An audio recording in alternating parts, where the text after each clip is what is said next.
Chers paroissiens, bienvenue. Oui, j'ai un masque, c'est pour arrêter le virus. Mais voyez-vous, il y a un virus que rien n'arrête.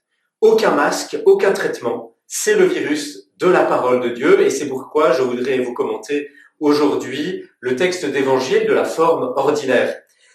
C'est un passage d'évangile assez incroyable, puisqu'il y a une rencontre entre un scribe et Jésus.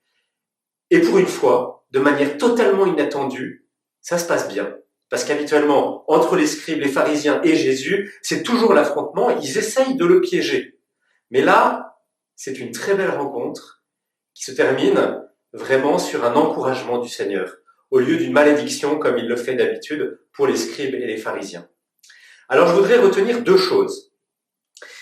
Premièrement, d'abord le scribe arrive et demande à Jésus quel est le premier de tous les commandements. Et Jésus lui dit, le premier le voici, écoute Israël, le Seigneur notre Dieu est l'unique, tu aimeras le Seigneur ton Dieu de tout ton cœur, de toute ton âme, de toute ta force et de tout ton esprit. Et le second, tu aimeras ton prochain comme toi-même. Il n'y a pas de plus grand commandement que ces deux-là. Alors évidemment, amour de Dieu et du prochain, c'est vrai que c'est le résumé que Jésus fait de la loi. Mais si on se penche vraiment sur le texte, il y a un autre tout petit commandement au tout début. Voici le premier. Écoute Israël, le Seigneur notre Dieu. Écoute Israël. Bien sûr, aimer Dieu et son prochain, mais d'abord, écouter. Eh bien, c'est certainement ce à quoi nous invite le Seigneur en ce temps de confinement, c'est d'être dans une écoute attentive de la parole. Pas seulement entendre, mais vraiment écouter, c'est-à-dire prendre le temps de lire la parole de Dieu et de la laisser résonner en nous, de l'écouter, de nous mettre à sa disposition. Comme un champ qui est en jachère et qui se fait cultiver, eh bien, la parole de Dieu est plantée en nous et nous avons à l'écouter. C'est vraiment le premier point que je voulais retenir.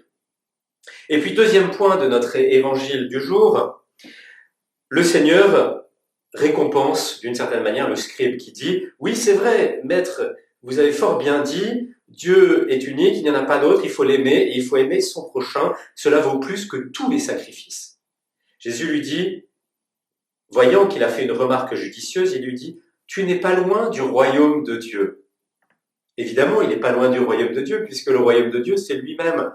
Donc le scribe est tout près de Jésus. Mais il n'y est pas encore. Tu n'es pas loin du royaume de Dieu. C'est-à-dire qu'il ne suffit pas de savoir qu'il faut aimer Dieu et son prochain, mais il faut le mettre en pratique. Et ça, pour nous, c'est important dans ce temps de confinement. Ça va être difficile d'aimer son prochain comme soi-même et d'aimer Dieu, mais on va le faire avec sa grâce. Et puis, certainement, ce qui est important de se dire, c'est quand on respecte ces deux commandements, aimer Dieu et aimer son prochain, on fait venir le royaume. Tu n'es pas loin du royaume. Donc à chaque fois qu'on pose un acte de charité vers Dieu ou vers les autres, Dieu est présent. Jésus est présent. Le royaume est là. C'est un encouragement pour nous tous à écouter la parole et à agir pour la charité envers Dieu et envers les autres. Et à chaque fois que nous faisons cela, Dieu est présent au milieu de nous. Amen.